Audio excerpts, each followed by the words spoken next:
First of all, Ben, your overall assessment of the evening.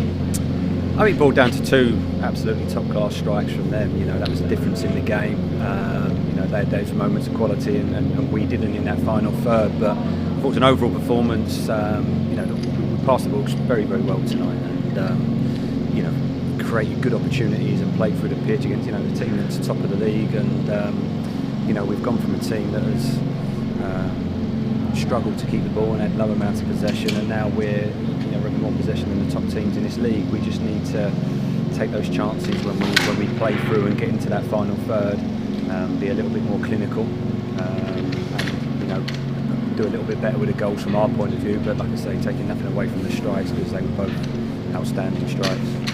I was going to say there were two very impressive goals from distance, almost unstoppable. As a coach, are you disappointed they weren't closed down, or do you sometimes have to applaud the opposition for the quality of the strikes?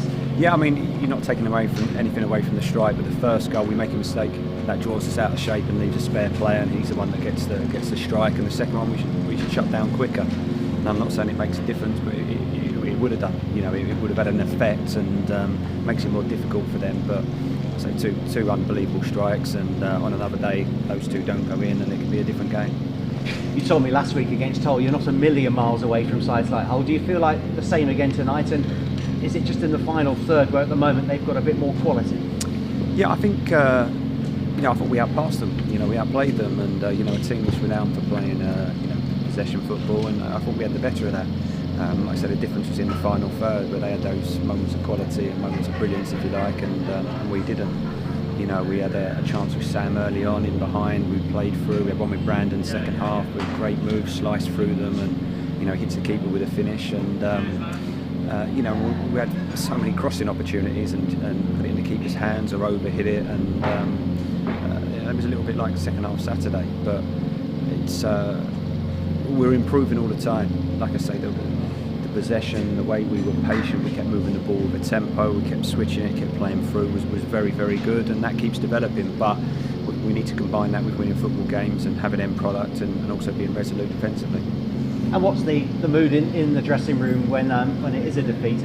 Are the heads down, or are they positive as well at the same time? No, they're disappointed. Their heads are down because we want to win games, and we had a good run. We've just fallen away a little bit now, but in terms of overall performances, they're not bad performances. They're good performances, and sometimes they're harder to take because you feel like you deserve something from the game. So it's a disappointed dressing room, but we do what we always do and review it and find ways to improve. And we've got a little bit of respite from the league now with an FA Cup game on Saturday. So we look forward to that, and hopefully getting the second round of the FA Cup.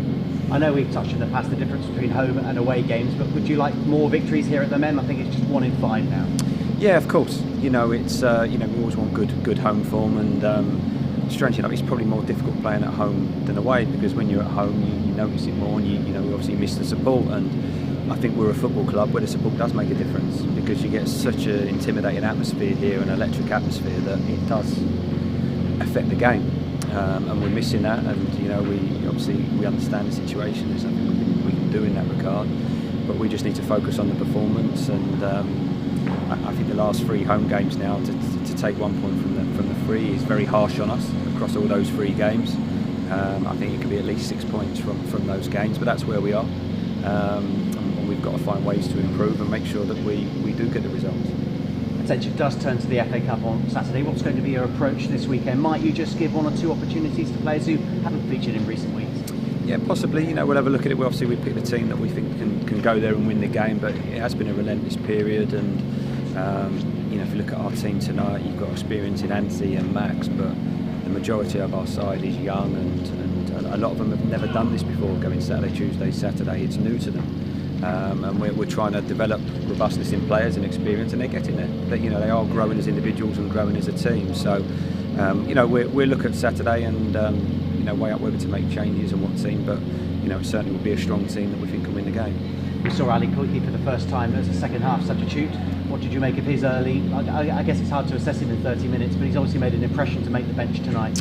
Yeah, I was pleased with him. I think he came on, and he's got terrific pace and energy, and he had a couple of really good runs. He defended well, and to come on and pick up the pace like he did straight away was pleasing. So, really pleased with Ali tonight, and great for him to get his debut, and hopefully many more to come for the club.